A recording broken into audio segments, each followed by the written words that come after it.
من يضلله فلا هادي له ونشهد أن لا إله إلا الله وحده لا شريك له وأشهد أن سيدنا ونبينا وحبيبنا ومولانا محمد صلى الله تعالى عليه وسلم أرسله بالحق بشيرا ونذيرا وداعيا إلى الله بإذنه وسراجا منيرا. قال الله تعالى في شان حبيبه: أعوذ بالله من الشيطان الرجيم. إن الله وملائكته يصلون على النبي يا أيها الذين آمنوا صلوا عليه وسلموا تسليما. اللهم صل على سيدنا مولانا محمد وعلى آل سيدنا مولانا محمد. اللهم صل على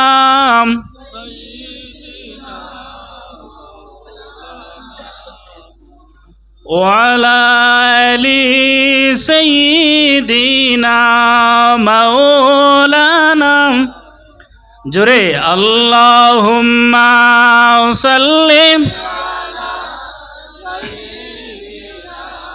مولانا محمد وعلى آل سيدنا مولانا. मुझे कुछ मिले या ना मिले, मुझे कुछ मिले या ना मिले, मुहम्मद को मिले, यानी वो सैयद जिसे अल्लाह मिले। अल्लाहुम्मा सल्ले मौलाना मुहम्मद वअला आलि सय्यिदिना मौलाना मुहम्मद।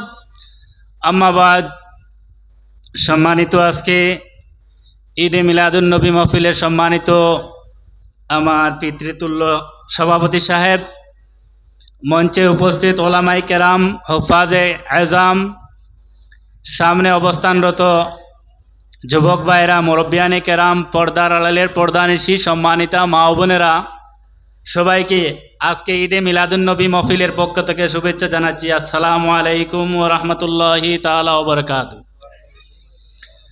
হযরত হাজিরিন, যেহেতু আজকে ঈদে মিলাদুন্নবী মাহফিলের আপনারা আয়োজন করেছেন, এই মাহফিলে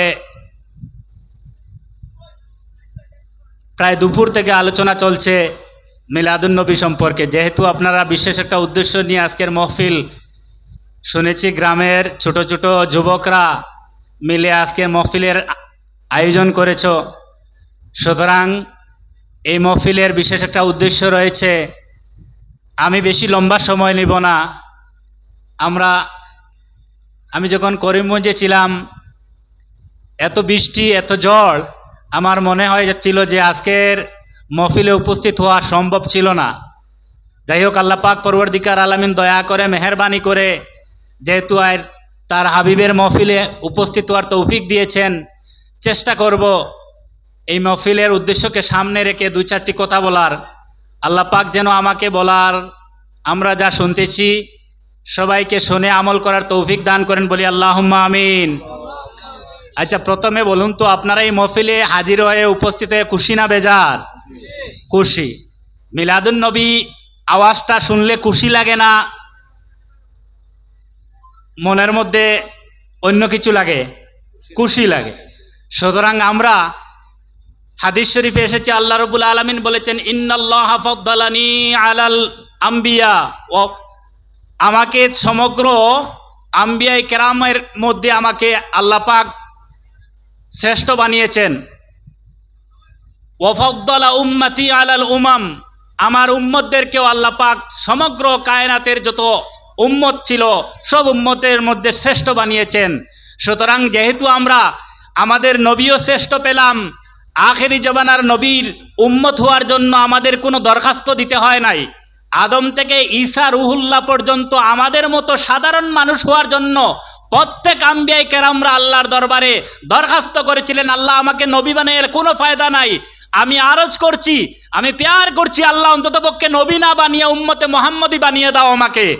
কিন্তু কোনো অ্যাপ্লিকেশন ছাড়া, কোনো দরখাস্ত ছাড়া আল্লাহ পাক আমাদেরকে উম্মতে মুহাম্মদী বানিয়েছেন। সুতরাং আমরা শুকরিয়া আদায় করছি, উচ্চস্বরে বলছি আলহামদুলিল্লাহ।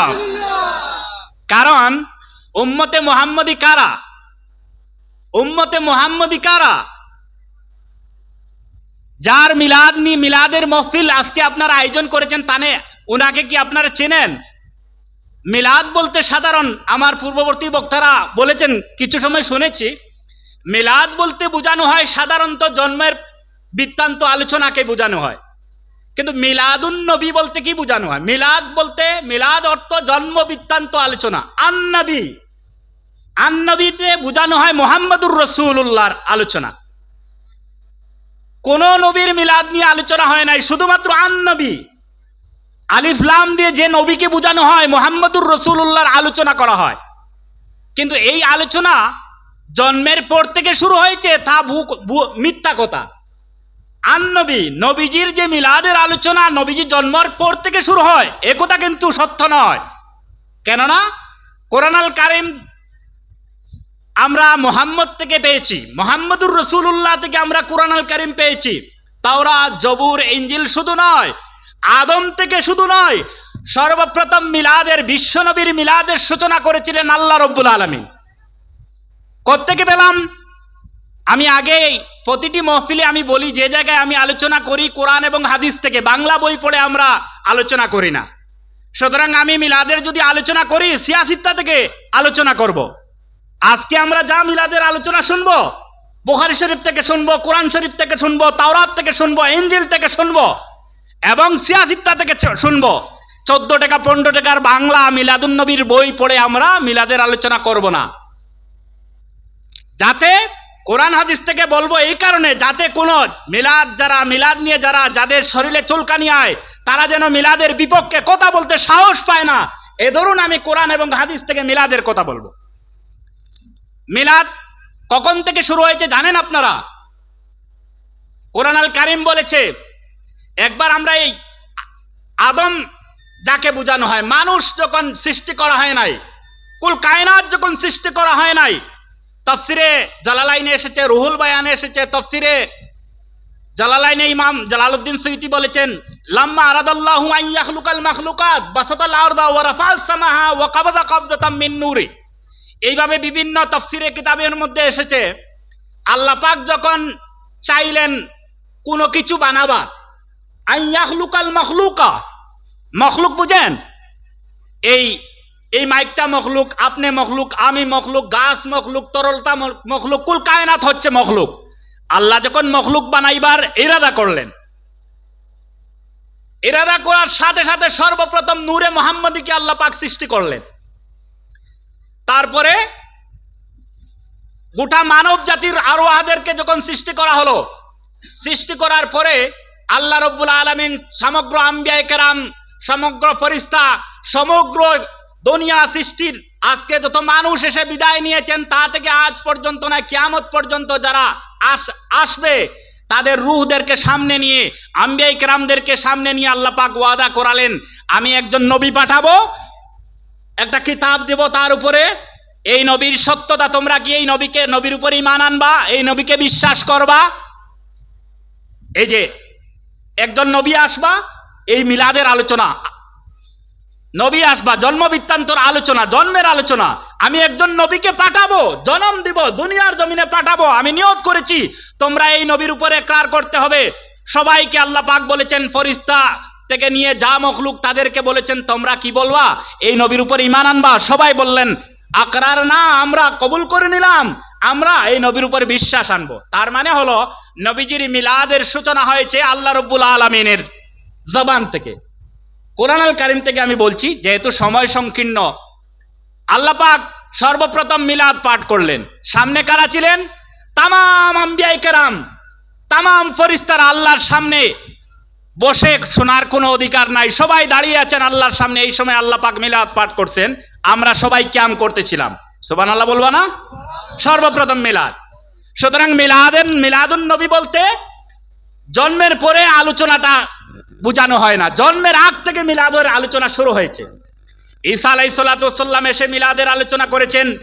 আদম আলাইহিসসালাতু ওয়াসসালাম মিলাদের আলোচনা কেমনে শুনেছেন? যখন আদমকে বানানো হলো। আমরা মিলাদ নিয়ে ঝগড়ায় ব্যস্ত থাকি, আসলে কোরআন হাদিস যদি আমরা রিসার্চ করি মিলাদ কি জিনিস, কোরআন খুললেই মিলাদের আলোচনা দেখা যায়। ভাইরা আমার, আজকে সমগ্র পৃথিবী একমত হয়েছে বিশ্ব নবীর মিলাদ নিয়ে। মিলাদ নিয়ে কোনো দ্বন্দ্ব নাই, সমগ্র পৃথিবী একমত নবীজির মিলাদ। হাদিস শরীফে এসেছে, আদম আলাইহিসসালাতু ওয়াসসালাম জান্নাতের মধ্যে যখন গেলেন, আরশে আজিমের আল্লাহ পাক পরওয়ারদিগার আলামিন যখন আদম আলাইহিসসালাতু ওয়াসসালামকে বানিয়ে জান্নাতের মধ্যে রাখলেন, জান্নাতের দরওয়াজায় লেখা লা ইলাহা ইল্লাল্লাহু মুহাম্মাদুর রাসূলুল্লাহ। আদম আলাইহিস সালাম জিজ্ঞেস করলেন, আল্লাহ তোমার নামের সাথে মুহাম্মাদুর রাসূলুল্লাহ এই নামটা কি? আল্লাহ পাক বললেন, আমি তো ওয়াদা করাই নাই মুহাম্মাদুর রাসূলুল্লাহ সম্পর্কে, তোমাকে কি প্রথমে ওয়াদা করাই নাই? এই মুহাম্মাদুর রাসূলুল্লাহ জান্নাতে যখন প্রবেশ করলেন, জান্নাতের সমগ্র গাছের পাতার মধ্যে লেখা লা ইলাহা ইল্লাল্লাহু মুহাম্মাদুর রাসূলুল্লাহ। হাদিস থেকে বলছি, আদম আলাইহিসসালাতু ওয়াসসালাম জান্নাতে যাওয়ার পরে যত আসবাব ব্যবহার করেছেন, প্রত্যেকটা আসবাবে মুহাম্মাদুর রাসূলুল্লাহর নাম লেখা। এমনকি যতটা খাওয়ার দেওয়া হয় জান্নাতি খাওয়ার, প্রত্যেকটা খাবারের লেবেলের মধ্যে মুহাম্মাদুর রাসূলুল্লাহর লেবেল লেখা মুহাম্মাদুর রাসূলুল্লাহ। আদম আলাইহিসসালাতু ওয়াসসালাম অবাক হয়ে গেলেন। তখন জান্নাত থেকে আদম আলাইহিসসালাতু ওয়াসসালাম ফরিয়াদ করা শুরু করলেন, আল্লাহ আমাকে নবী বানিয়ে কি লাভ? আপনি অন্ততপক্ষে আমাকে উম্মতে মুহাম্মদী বানিয়ে দেন, যার নাম জান্নাতের গাছের পাতার মধ্যে লেখা, জান্নাতে প্রত্যেকটা সামানের মধ্যে লেখা, ওর উম্মত হলেই আমার জন্য আমি ধন্য হতাম। এইভাবে আরজ করতেছে। আমার ভাইরা, যেহেতু সময় সংকীর্ণ, আমি মুসলিমে কিছু জিনিস আলোচনা করার চেষ্টা করছি। আদম আলাইহিসসালাতু ওয়াসসালাম ঈসা পর্যন্ত তামাম আম্বিয়া কেরামরা একটি দাওয়াত নিয়ে এসেছেন। প্রত্যেকের কিতাবের মধ্যে প্রত্যেকের কাছে একটা দাওয়াত, শেষ জমানায় একজন নবী আসবেন, এই নবীর উপরে তোমরা ঈমান আনবা, যার নাম হবে মুহাম্মাদুর রাসূলুল্লাহ সাল্লাল্লাহু আলাইহি সাল্লাম। উনি কে? মুহাম্মদের জন্য দুনিয়াতে আসার আগে এত আলোচনা, তার কারণটা কি? আপনারা শুনলে অবাক হবা।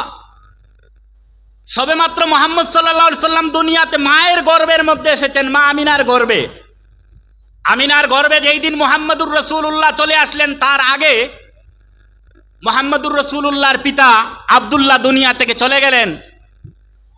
সাধারণত মহিলাদের জন্য খুশবু ব্যবহার করা জায়েজ নয়, আর বিধবা মহিলাদের জন্য খুশবু ব্যবহার করা হারাম।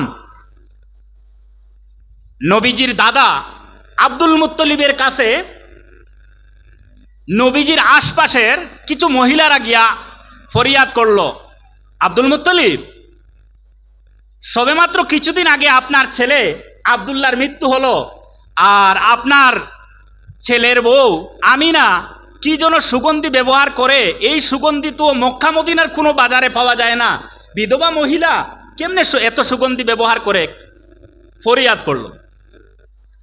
হযরতে আমিনাকে আব্দুল মুত্তলিব ডাক দিয়ে বললেন, বৌমা, আমার কানের মধ্যে কি আওয়াজ চলে আসলো, এলাকার মহিলারা কি আমাকে ফরিয়াদ করেছে, তুমি নাকি কি সুগন্ধি ব্যবহার করেছো মা। বিধবা মহিলা সুগন্ধি ব্যবহার করা তো মানে না, সেই যুগেও হারাম ছিল। তুমি কি সুগন্ধি ব্যবহার করেছো? কথাটা তো সত্য। আজকে তুমি আমার সামনে আসার সাথে সাথে আমার নাকের মধ্যে এত সুগন্ধি লাগলো, জীবনে এত সুগন্ধি আমি কোনোদিন শ্রবণ করতে পারি নাই। এই সুগন্ধি তোমাকে কে দে কোথায় থেকে নিয়ে এসেছো? সাথে সাথে হযরতে আমিনা মুহাম্মদুর রাসূলুল্লাহর গর্ভধারিণী মা আমিনা চিৎকার দিয়ে কান্দন শুরু করলেন আর বললেন, শ্বশুর আব্বা জানি না এ কি বলছো, যেই দিন তোমার ছেলের আব্দুল্লাহর সন্তান যেই দিন আমার এই পেটের মধ্যে চলে আসলো, ওয়াল্লাহি আল্লাহর কসম করে বলি আমি যেই দিকে যাই সেই দিকে সুগন্ধে ভরপুর হয়ে যায়। এই যে আমি তু পাল্লা ফেলালাম, আপনি এই তুর দিকে লক্ষ্য করে দেখেন, আমার তুর, আমার এই যে মুখ থেকে যে তুতু বাইর হলো, এই তুতুর মধ্যে এত সুগন্ধি কোথায় থেকে আসে আমি বলতে পারি না, আমিও বুঝতে পারি না। তোমার ছেলের সন্তান যেই দিন আমার পেটের মধ্যে আসলো, শুধু তাই না রে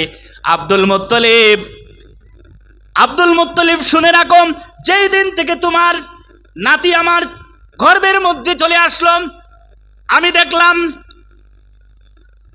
মা আসিয়া এসে আমাকে সালাম করছেন, মরিয়ম ঈসা আলাইহিস সালাতু ওয়াস সালামের মা মরিয়ম আমাকে সালাম করছে, এমনকি জান্নাতি মহিলারা আম্বিয়ায়ে কেরামদের স্ত্রীরা এসে আমাকে স্বপ্নে যুগে সালাম করছে। শুধু তাই নাই, আমার গর্ভে থাকা অবস্থায় আমি রাস্তার পাশে দিয়ে যখন যাতায়াত করি, খোদার কসম দেখি আমার কানে কানে আওয়াজ আসে, গাছের তরলতা, গাছ বৃক্ষগুলা মাথা নত করে করে আমাকে সালাম দিচ্ছে। বলো সুবহানাল্লাহ, আরো আসতে বলুন সুবহানাল্লাহ। শুধু তাই নাই রে আব্দুল্লাহ, শুনে রাখো, আব্দুল মুত্তলিবের কথা বলতেছেন, হযরতে আমিনা বলতেছেন, আব্দুল মুত্তলিব শ্বশুর আব্বা শুনে রাখো, প্রতিদিন আমি কুয়া থেকে পানি উত্তোলন করি, তোমার নাতি যেই দিন আমার গর্ভের মধ্যে চলে আসলো, আমি কুয়ায় বালতি পালাতে হয় না, আমি কুয়ার পাশে যাওয়ার সাথে সাথে 12 ফুট নিচের জলটা আমার সামনে চলে আসে। শুধু তাই নাই, আমার এলাকার যুবতী মহিলারা জল আনার জন্য আমাকে সঙ্গে নিয়ে যায়, ওদেরকে জিজ্ঞাসা করো, আমি যেই দিন জল আনতে যাই, গভীর কুয়ার নিচের জলগুলা আমি যাওয়ার সাথে সাথে জলগুলা সামনে উঠে চলে আসে, বালতি পালাইতে হয় নাই, নিজের কলসি কুয়ার মধ্যে রেখে সবাই পানি আনতে পারি। বলো সুবহানাল্লাহ। এই আমার পেটের ভিতরে কি সুগন্ধি আসলো আমি বলতে না। শুধু তাই নয়, আমি রাত্রের বেলা দেখি কে যেন আমার পেটের সামনে বসে আমাকে কিছু খুশখবরি শোনায়, কখনো কখনো আসিয়ার আওয়াজ শোনা যায়, কখনো কখনো মরিয়মের আওয়াজ শোনা যায়। সংক্ষেপে বলছি, মিলাদ কাকে বলে শুনুন, কোরআন হাদিস থেকে মিলাদ, নবীর মিলাদ কাকে বলেন শুনুন। আমার ভাইরা, যেহেতু আপনারা মিলাদের মাহফিলের আয়োজন করেছেন, বিশ্বনবী যেই দিন দুনিয়ার জমিনে ভূপাতিত হচ্ছেন, এমন এক সময় হয়ে গেল, দুনিয়াতে আসার সময় হলো, বিশ্বনবী মুহাম্মদুর রাসূলুল্লাহ সবেমাত্র দুনিয়ার আগমনের সময় হলো। এমন সময় বিশ্বনবীর মা বলতেছেন, পরবর্তী সময় বিশ্বনবীর মা বলতেছেন, আমি যে সময় প্রসব করলাম, আমি সাধারণত মহিলারা যখন ডেলিভারি করে কত বেদনা হয়, কত চিৎকার হয়, কত লাফালাফি করে, খোদার কসম করে বলি আমি বুঝতে পারলাম না আমার গর্ভ থেকে একটা সন্তান ভূপাতিত হচ্ছে, তা আমি বুঝতে পারলাম না। শুধু তাই নাই, আমিনা বলতেছেন, যেই দিন মুহাম্মদুর রাসূলুল্লাহ জমিনে আসলেন, আমার শরীর থেকে কোনো দুর্গন্ধ বাইর হয় নাই, অথচ সাধারণত মহিলাদের বাচ্চা যখন ডেলিভারি হয় দুর্গন্ধ হয়ে যায়, গোটা রক্ত, খারাপ রক্তগুলা বাইর হয়, যার কারণে ডেটল ব্যবহার করতে লাগে, সেন্ট ব্যবহার করতে লাগে, বিভিন্ন সরঞ্জাম ব্যবহার করতে পারে, যাতে করে দুর্গন্ধ বাইরে না যায়। আল্লাহি, আল্লাহর কসম, যেই দিন মুহাম্মদ জমিনে আসলেন, আমি দেখলাম হৃষ্টপুষ্ট একটা সন্তান যেনকে সুন্দর করে গোসল দেওয়া আমার সামনে ভূপাতিত করেছে। বলো সুবহানাল্লাহ। শুধু তাই নয়, আব্দুল মুত্তালিব শুনো শুনো, যেই দিন আমি আপনার নাতি মুহাম্মদকে আমি ডেলিভারি করলাম, আমি দেখলাম মুহাম্মদুর রাসূলুল্লাহ ডেলিভারি করতে দেরি হয়েছে। তাশাহুদে যেভাবে আমরা নামাজের মধ্যে বেশি বসি, ছোট্ট বাচ্চা মুহাম্মদুর রাসূলুল্লাহ তাশাহুদের মতো বসে এইভাবে আঙ্গুলটা উপরের দিকে নামাজের মতো বসে গেলেন। ছোট্ট বাচ্চা সবেমাত্র প্রসব করেছেন মুহাম্মদ, তাশাহুদের মধ্যে বসে শাহাদত আঙ্গুলটা আসমানের দিকে উঠালেন। আমি দেখতে পাইলাম আমার ঘরের ছাদটা খুলে গেল, আসমান থেকে একটা নূরের আলো কে যেন আমার ঘরের মধ্যে ঢেলে দিল। আমি এই নূরের আলোর দিক দিয়া রোম এবং পারস্যের বড় বড় মহলগুলি দেখতেছিলাম। বলো সুবহানাল্লাহ। শুধু তাই নয়, ইতিহাসরা সাক্ষী, আজকে ইতিহাসের পাতার মধ্যে স্বর্ণাক্ষরে লেখা রয়েছে, পারস্যে হাজার হাজার বছরের অগ্নি পূজারীরা তারা প্রতিজ্ঞা করে অগ্নি পূজার শুরু করলো যে জীবনে কিয়ামত পর্যন্ত এই আগুন বন্ধ হবে না। এমনভাবে আগুন জ্বালিয়েছিল যে আগুনটা মুহাম্মদ জমিনে আসার সাথে সাথে হাজার বছরের পূর্ণ জ্বলন্ত আগুন মুহাম্মদ জমিনে প্রসব করার সাথে সাথে আগুনটা নিভে গেল। সুবহানাল্লাহ।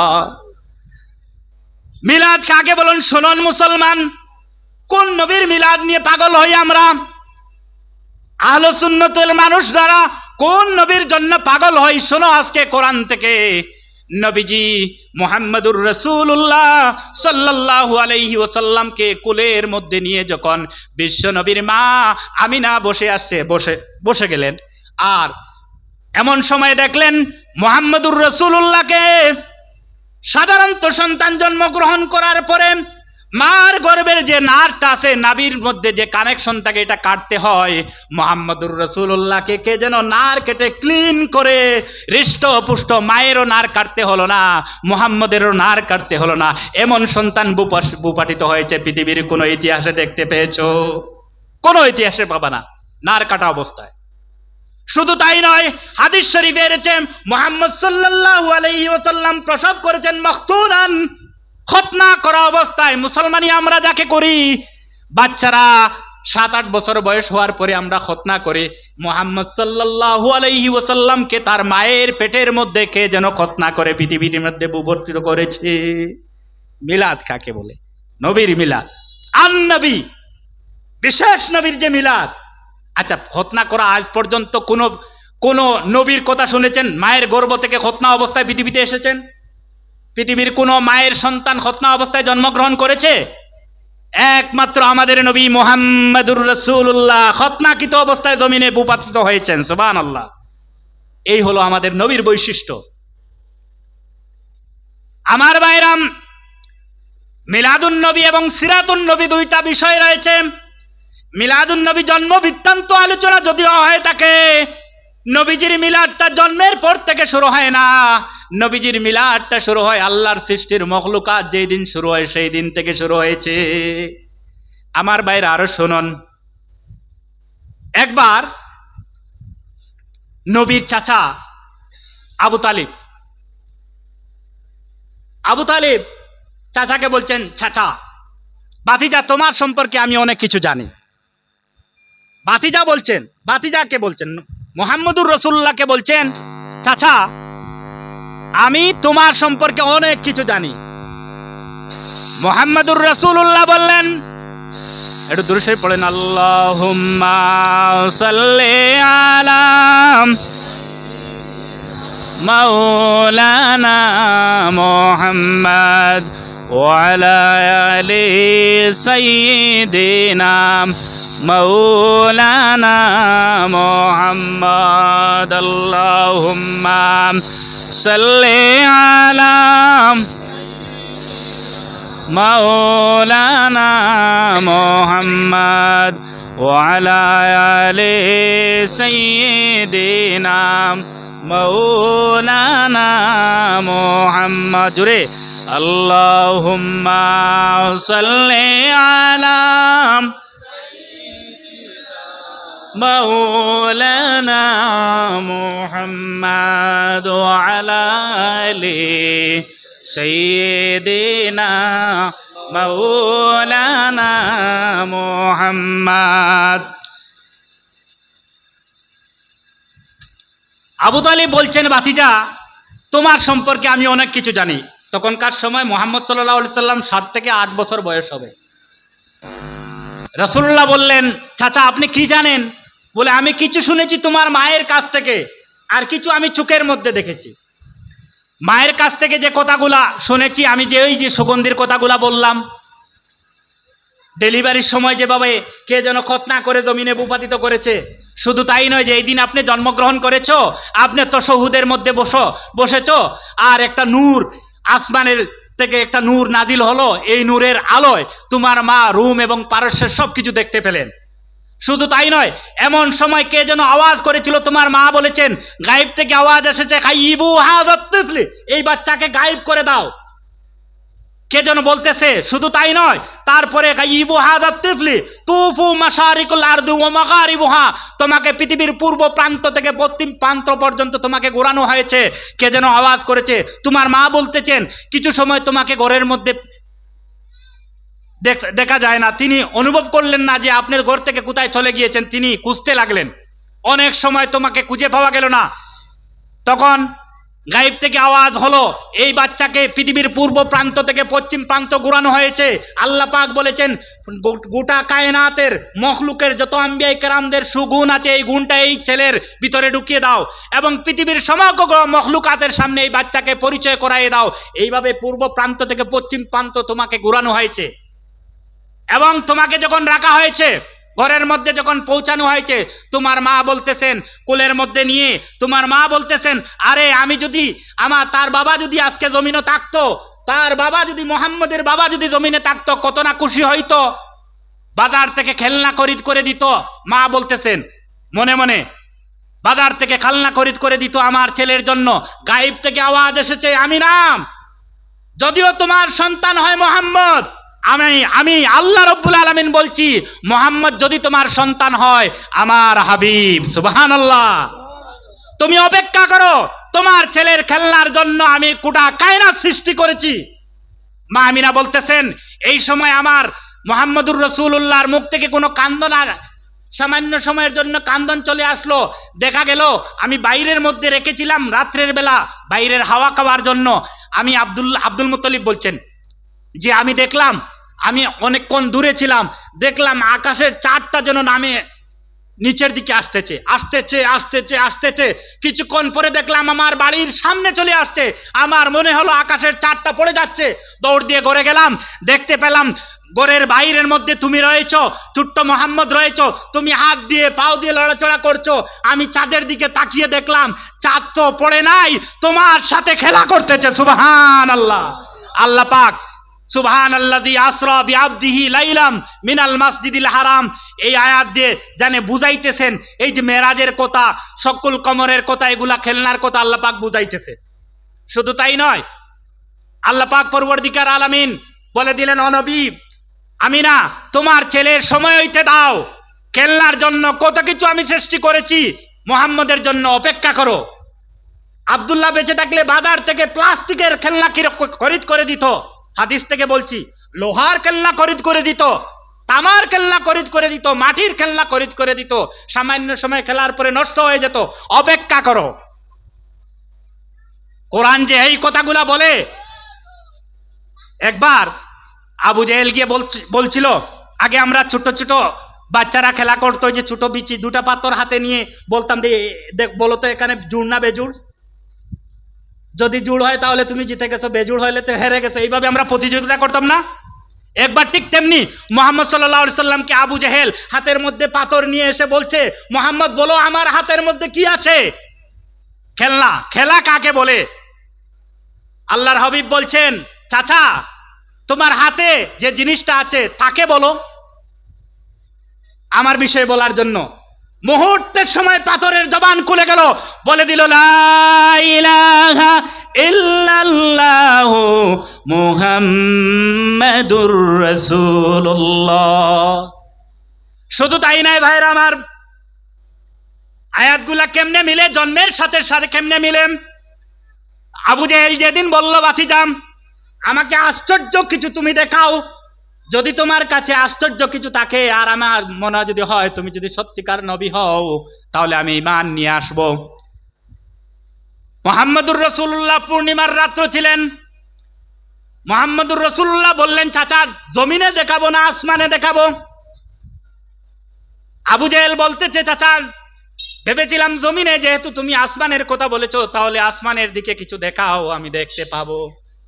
পূর্ণিমার রাত্র ছিল। মুহাম্মদুর রাসূলুল্লাহ শাহাদত আঙ্গুলি আসমানের দিকে উঠালেন।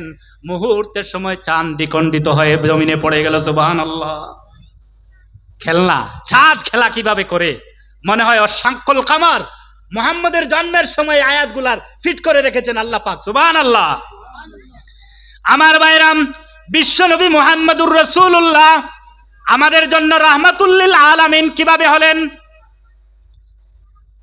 রাহমাতুল লিল আলামিন কিভাবে হলেন? ছোট্ট বাচ্চা জন্ম অবস্থায় হায়াবান হিসাবে আল্লাহ পাক রব্বুল আলামিন তার হাবিবকে হায়াবান বানিয়ে দেন। নবীজি জীবনে সাধারণ বাচ্চাদের মতো চলাফেরা কখনো করেন নাই। একবার যখন নবীজির দাদা, নবীজির বয়স শুধুমাত্র 4 বছর বয়স, এই সময়ে নবীজির দাদা কাবা শরীফ, আব্দুল মুত্তালিব যখন কাবা শরীফ বানাইতেছিলেন, কাবা শরীফের তামির চলছে, আবু সুফিয়ান একবার সাথে ছিলেন। তিনি বলতেছিলেন যে ছোট্ট বাচ্চা নবীজিও পাথর বহন করতেছেন। এমন অবস্থায় নবীজি সাল্লাল্লাহু আলাইহি সাল্লাম লুঙ্গি পরা অবস্থায় পাথর বহন করছেন, ছোট্ট অবস্থায় পাথর নিয়ে যাতায়াত করতেছেন। চাচা বলতেছেন, বাতিজা তুমি এই লুঙ্গি পরে পাথর কিভাবে বহন করবে? তুমি বসে পড়ো অথবা লুঙ্গিটা খুলে দাও। শুধু লুঙ্গির মধ্যে হাত দিলেন, লুঙ্গি খুলেন নাই, নবীজি বেহুশ হয়ে পড়ে গেছেন। চাচা কি করলেন? আমাকে উলঙ্গ করবেন? বেহুশ হয়ে গেলেন। কিছুক্ষণ পরে হুশ আসলো, নবীজির জবান থেকে চলে আসলো, ইজারি ইজারি, আমার থম্বন, আমার লুঙ্গিটা দাও। তার মানে হলো নবীজি জন্ম অবস্থায় হায়াবান অবস্থায় আল্লাহ রব্বুল আলামিন জমিনের মধ্যে দিয়ে দিলেন। শুধু তাই নাই রে, বিশ্ব নবী 3 জন মহিলার দুধ পান করেছিলেন। ইতিহাস সাক্ষী, একজন আমিনা, যার গর্ভ থেকে তিনি জন্মগ্রহণ করেছিলেন, তার কোলে শুধুমাত্র 7 দিন দুধ পান করেছিলেন। 2 নম্বর আরেকজন মহিলার দুধ পান করেছিলেন সোয়াইবা, 7 দিন দুধ পান করেন। 3 নম্বর হলো হালিমাতুস সাদিয়া, যার কোলে 1 বছর 11 মাস 17 দিন দুধ পান করলেন। এই দুধ পান করার সময় বিশ্বনবী মুহাম্মদুর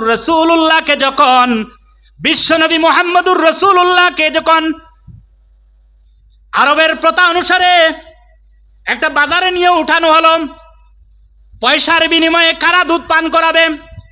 এমন সময় এতিম অবস্থায় আবু তালিব বলছেন, আব্দুল মুত্তালিব বলছেন, এই করে একটা ছোট্ট বাচ্চা আছে, বেশি টাকা করে দেওয়া যাবে না, ওর বাবা নাই, বেশি টাকা করে দেওয়া যাবে না, কারো যদি মন চায় তাহলে নিয়ে যেতে পারো। হযরতে হালিমাতুস সাদিয়া বাজারে আসার সময় দেরি হয়ে গেল। এমন অবস্থায় বাজারে পৌঁছিলেন, বেশি বেশি ধনী পরিবারের ছেলেগুলাকে বেশি পয়সা দিয়ে মানুষ নিয়ে গেল দুধ পান করাবার জন্য। আগের আরবের প্রথা ছিল বাচ্চাদেরকে পয়সার বিনিময়ে দুধ পান করাতেন, এই প্রথা ছিল। মনে মনে ধারণা, আগের এই প্রথাটা ছিল যে অন্যর দুধ পান করলে বাচ্চাটা হৃষ্টপুষ্ট এইভাবে হয়, এই প্রথা ছিল। এই হিসাবে মোহাম্মদকেও বাজারে উঠানো হলো। কেউ মোহাম্মদকে নিল না, দেখলেও না, কারণ এতিম বাচ্চা, ওর দুধ পান করালে পয়সা কম পাওয়া যাবে, কেউ আসলো না। শেষ সময় যখন হালিমাতুস সাদিয়া কমজোর উটনি নিয়ে বাজারে আসতেছিলেন, দেরি হয়ে গেল। হালিমাতুস সাদিয়া নিজের স্বামীকে বললেন, আহা বাজারে আসলাম, একটা বাচ্চা পাইলাম না। এদিকে আব্দুল মুত্তালিব বলছেন, একটা বাচ্চা আছে আমার ঘরে, বেশি টাকা কড়ি দেওয়া যাবে না, পছন্দ হলে নিতে পারবা। হালিমাতুস সাদিয়া স্বামীকে বলছেন, আরে বাজারে আসলাম, কালি ফিরে যাওয়া থেকে একবার দেখে নেই, যদি মন বা চায় নিয়ে যাব। হালিমাতুস সাদিয়া যখন ঘরে ঢুকলেন, আমিনার কুলে ছোট্ট বাচ্চাকে যখন দেখলেন, হালিমাতুস সাদিয়া বাচ্চাকে দেখে অবাক হয়ে গেলেন। আরে আমি যখন কোলের মধ্যে নিলাম, আমি দেখতে পাইলাম আকাশের পূর্ণিমার চাঁদ যেন আমার কোলের মধ্যে ধরা দিয়েছে। বলো সুবহানাল্লাহ। এত সুন্দর শিশু, বাবা নাই। শুধু তাই নয়, হালিমা নিজের স্বামীকে বলছেন, পয়সার প্রয়োজন নেই, বাচ্চাকে আমি নেই, আমি দুধ পান করাবো। হালিমা রাজি হয়ে গেলেন, কোলে নিয়ে গেলেন, ডাইন স্তনের মধ্যে দুধ খাওয়ার জন্য মোহাম্মদকে ডাইন স্তনটা লাগালেন, মোহাম্মদ দুধ পান করলেন। পরবর্তীতে হালিমা আমিনার কুল থেকে শিশুটাকে নিয়ে চলে গেলেন, বাড়িতে চলে গেলেন। দুধ পান করানো শুরু হলো। মুহাম্মদ সাল্লাল্লাহু আলাইহি ওয়াসাল্লাম শুধু ডান স্তনের দুধ পান করেন, বাম স্তনের দুধ পান করেন না। হালিমাতুস সাদিয়া অবাক হয়ে গেলেন, আরে এত সুন্দর শিশু আমি নিলাম, আমার একটা দুধ পান করে অপরটা দুধ পান করে না, কারণটা কি? আমিনার কাছে চলে আসলেন বাচ্চাকে নিয়ে। আমিনা, তোমার ছেলে তো আমি যখন খরিদ করলাম, নিলাম দুধ পান করাবার জন্য, আমি শুধুমাত্র ডান স্তনে মুখ লাগালাম, বাম স্তন আমি ব্যবহার করি নাই, কিন্তু আজ পর্যন্ত আজকে 20 দিন হলো একটা বার বাম স্তনে দুধ পান করলো না, মুখও দিল না, কারণটা কি জানতে পারি? আল্লাহুম্মা সাল্লি আলা সাইয়্যিদিনা মাওলানা মুহাম্মদ ওয়া আলা আলি সাইয়্যিদিনা মাওলানা। হযরতে আমিনা বলছেন, না তো আমার বেলা তো দুইটা দুধ পান করলো, ডানেও দুধ পান করলো, বামেও দুধ পান করলো, তোমার বেলা শুধু ডানে পান করলো, তাতে কি রহস্য আমি জানি না। হালিমাতুস সাদিয়া মুহাম্মদুর রাসূলুল্লাহকে নিয়ে চলে গেলেন। একবার মুহাম্মদুর রাসূলুল্লাহ কাবা শরীফের সামনে সাহাবায়ে কেরামদেরকে নিয়ে নসিহত করতেছেন, এমন সময় দেখা গেল একজন বৃদ্ধা মহিলা চলে আসছেন। বিশ্বনবী দাঁড়াইয়া খাড়া হয়ে গিয়ে এই বৃদ্ধা মহিলার পাশে চলে গেলেন, নিজের মাথার পাগড়িটা খুলে দিয়ে বললেন, মা তুমি বসো। হালিমাতুস সাদিয়া মুহাম্মদ সাল্লাল্লাহু আলাইহি সাল্লামকে চিনে ফেললেন আর বললেন, বাবা তুমি আমার দুধ পান করে বড় হয়েছো, তুমি আমার শিশু, একটা কথা শোনার জন্য আমি তোমাকে খুঁজছি, একটা কথা বলো। আরবের সবাই তোমার গোষ্ঠীর যা জমিনে ছিল সবার কাছে প্রশ্ন করেছি, কোনো জবাব পাই না, একটা জবাব খোঁজার জন্য আমি আজকে তোমার সামনে এসেছি। বলে, মা কি বলো? বলে, তোমাকে যখন আমি কোলে নিলাম, ডাইন স্তনে আমি মুখ লাগাইলাম, ডাইনের দুধ পান করেছো, বামে মুখ প্রথমে লাগাই নাই, টেস্ট করি নাই, কিন্তু 1 বছর 11 মাস 17 দিন দুধ পান করেছো, একটা দিন বাম স্তনে দুধ পান করো নাই, কারণটা কি আমি জানতাম, আজকে তোমার মুখ থেকে শুনতে চাই।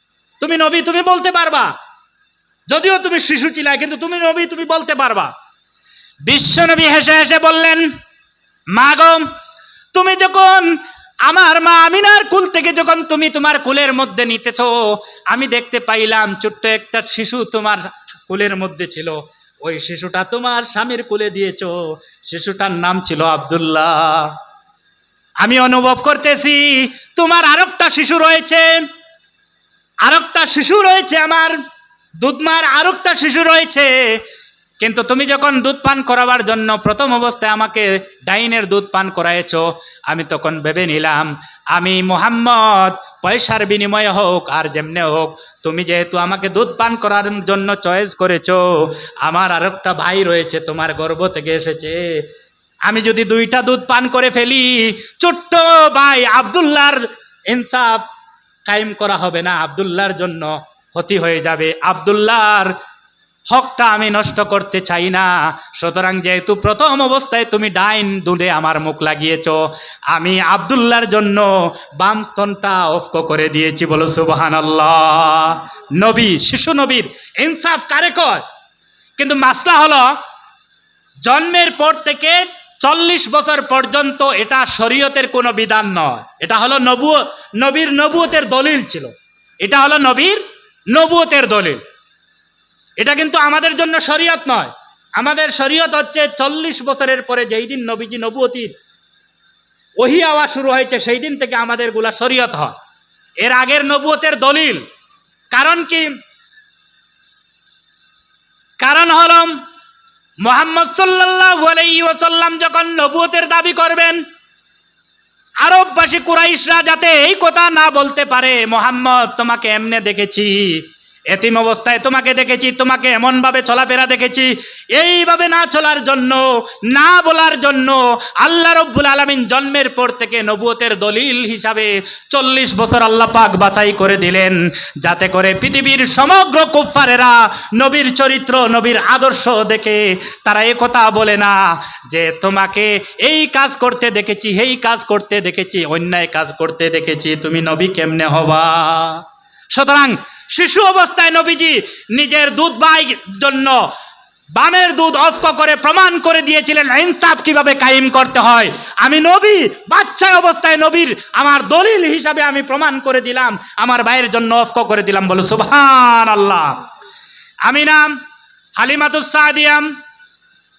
4 বছর সময় যখন হালিমাতুস সাদিয়ার ঘরে একবার ছিলেন মুহাম্মদুর রাসূলুল্লাহ, তার দুধ বোন হযরতে সাইমা, নবীজির দুধ বোন, একবার নবীজির দুধ বোন বকরি চড়াবার জন্য সাথে নিয়ে গেলেন মুহাম্মদ সাল্লাল্লাহু আলাইহি সাল্লামকে। তার মুহাম্মদের দুধমা হালিমাকে না বলে ছোট্ট বাচ্চা কোলে নিয়ে চলে গেলেন। 4 বছরের বকরি চড়াতে গিয়েছিলেন দুধ বোন সাইমা।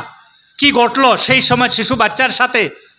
হযরতে সাইমা, নবীজির দুধ বোন সাইমা, নবীজিকে একটা গাছের তলায় বসায়া দেখলেন নিজের বড় একটা বকরি দূরে চলে যাচ্ছে। ওই বকরিটা হিংস্র জন্তু হয়তো আঘাত করে ফেলবে অথবা খেয়ে ফেলবে।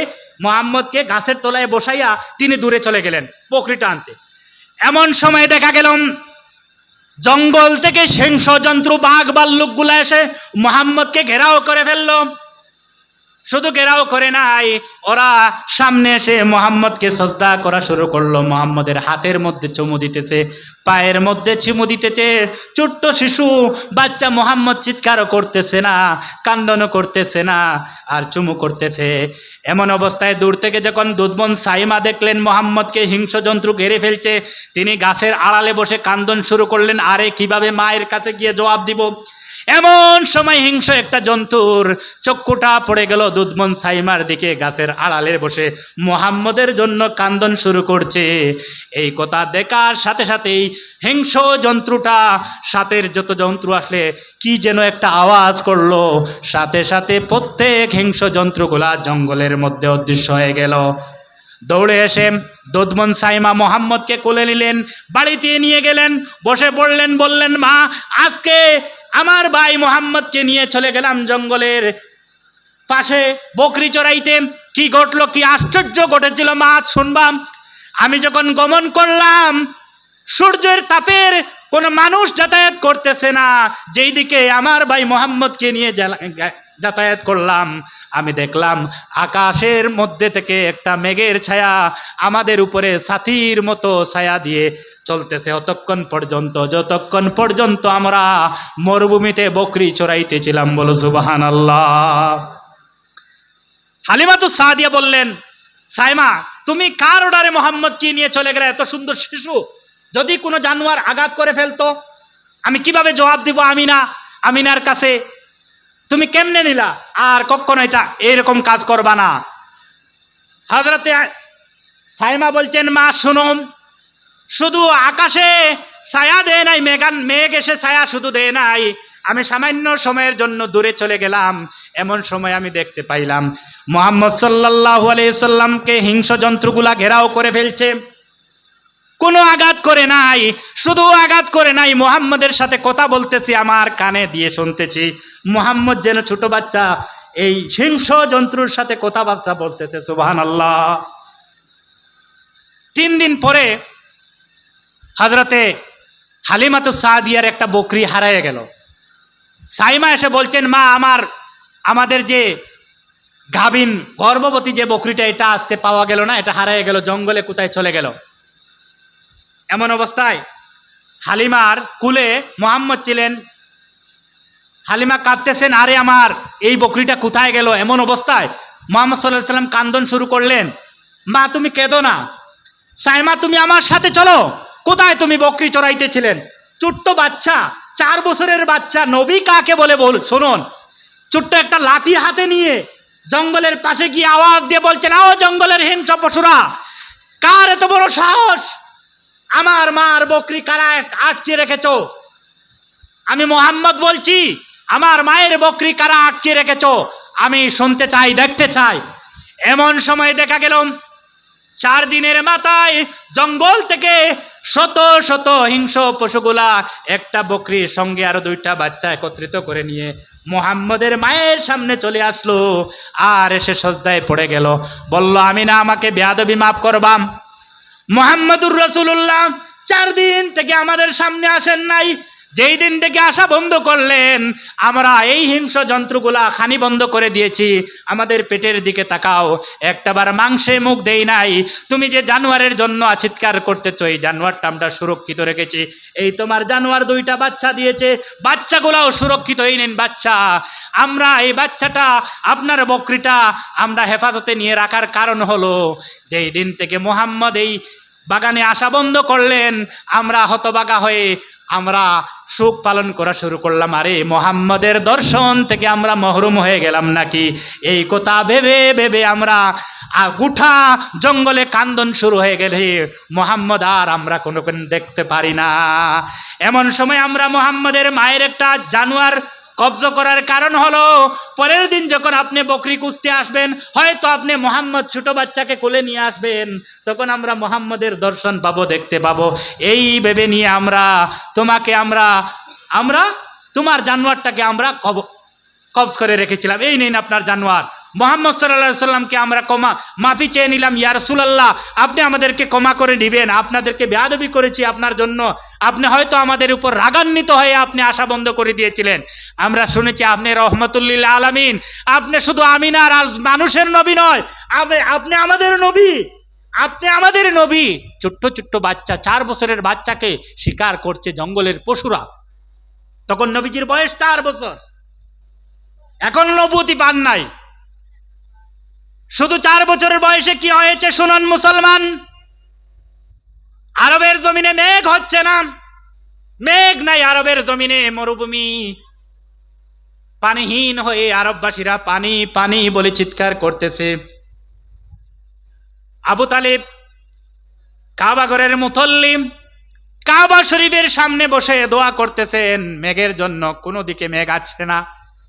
এমন সময় একদিন মুহাম্মদুর রাসূলুল্লাহকে সাথে নিয়ে দোয়া করতেছেন, কাবার ঘরের পাশের মধ্যে বসাইয়া নবীজি দোয়া করতেছেন, নবীজির চাচা দোয়া করতেছেন মেঘের জন্য। আল্লাহ অন্ততপক্ষে মক্কা মদিনাকে, এই মরুভূমির জল, শুকনা মরুভূমিকে সামান্য জল দিয়ে তুমি ঠান্ডা করে দাও, আমরা পানির পিপাসায় মরে যাচ্ছি, পশুপঙ্খী মরে যাচ্ছে। হাত উঠাইছেন বিশ্বনবী, 4 বছরের শিশু শাহাদত আঙ্গুলিটা চাচার হাতের মধ্যে দিলেন। এইভাবে চাচা বৃষ্টির জন্য দোয়া করছো, এইভাবে হাত দিলেন। আঙ্গুলটা হাতে দিতে দেরি হয়েছে, সাথে সাথে বৃষ্টি মক্কায় শুরু হয়েছে। সুবহানাল্লাহ। 4 বছর, শুধুমাত্র 4 বছরের সময় এই কাজটা শুরু হয়ে গেল। আমার ভাইরাম, বিশ্বনবী মুহাম্মদুর রাসূলুল্লাহ সাল্লাল্লাহু আলাইহি ওয়াসাল্লামকে আমি সংক্ষেপে বলে দিচ্ছি, যখন নিজের বয়স 25 বছর বয়স হয়ে গেল, আবু তালিব, মুহাম্মদ গরিব ঘরের সন্তান ছিলেন। আবু তালিব মুহাম্মদুর রাসূলুল্লাহ সাল্লাল্লাহু আলাইহি ওয়াসাল্লামকে আরবের সম্পদশালী মহিলা হযরতে খাদিজাতুল কুবরার ঘরের মধ্যে, খাদিজাতুল কুবরার ইন্ডাস্ট্রিকের মধ্যে কাজ করার জন্য পরামর্শ দিলেন। একদিন হযরত মুহাম্মদুর রাসূলুল্লাহ যখন খাদিজার ইন্ডাস্ট্রিকে কর্মচারী হয়ে নিযুক্ত হয়ে গেলেন, খাদিজা মুহাম্মদুর রাসূলুল্লাহর চরিত্র দেখে তিনার ম্যানেজার বানিয়ে দিলেন। বিশ্বনবীকে সিরিয়ায় খাদিজা নিজের প্রতিনিধি হিসাবে পাঠাইলেন। রাস্তার মধ্যে আশ্চর্য ঘটনাগুলি দেখলেন। কি আশ্চর্য ঘটনাগুলি শুনে হযরতে খাদিজার গোলাম মাইসারা নবীজির সাথে ছিল। মাইসারা এসে আশ্চর্য ঘটনাগুলা যখন খাদিজার কাছে বললেন, খাদিজা নবীজির সাথে প্রেমে আসক্ত হয়ে নবীজিকে বিবাহের প্রস্তাব দিয়ে দিলেন। 25 বছর বয়স। নবীজি গিয়ে যখন চাচাকে বললেন, চাচা আপনি যার ইন্ডাস্ট্রিকে কাজ করতে দিলেন সেই ইন্ডাস্ট্রিকের মালিক আমাকে বিবাহের প্রস্তাব দিয়েছেন। কি বলছো মোহাম্মদ? বলে হ্যাঁ, খাদিজা আমাকে বিয়ার প্রস্তাব দিয়েছে। বলে তুমি কি চাও? বলে চাচা আপনি যা বলবা তা, আপনি যদি হ্যাঁ বলেন তাহলে আমি হ্যাঁ, আপনি না বললে আমি না। নবীজির চাচা আবু তালিব বললেন, মুহাম্মদ, খাদিজা যদি তোমাকে বিবাহ করে ফেলেন তোমার জন্য ভালো, আমাদের জন্য ভালো। কারণ খাদিজা আরবের মধ্যে সবচেয়ে শ্রেষ্ঠ মহিলা ছিলেন, সম্পদশালী মহিলা, ধনী খুব ছিলেন খাদিজা। বিবাহ হয়ে গেল খাদিজার বিবাহের মোহর নবীজি কয়টি মোহর দিয়েছিলেন জানেন? 40টা উট অথবা 500 স্বর্ণ মুদ্রা বিবাহের মোহরানা হিসাবে। আজকে আমরা মহিলাদেরকে মহারানার হিসাবে ঠগাই, বলি মহরে ফাতিমি সুন্নত বলে মহিলাদেরকে আমরা ঠগাই। মহরমে ফাতিমি বলে সুন্নত বলে কিচ্ছু নাই। যদি সুন্নত পালন করতে হয়, সুন্নত যদি পালন করতে হয়, তাহলে নবীজি খাদিজাকে যে মোহর দিয়েছিলেন, সর্বপ্রথম নবীজি বিবাহ করেছিলেন খাদিজাকে। 40টা উটের দাম আজকে কত হবে? 10 লক্ষ টাকা করে একটা উটের দাম হলে অন্ততপক্ষে 4 কোটি, 4 কোটি টাকা মহারানা সুন্নত যদি দিতে চাও।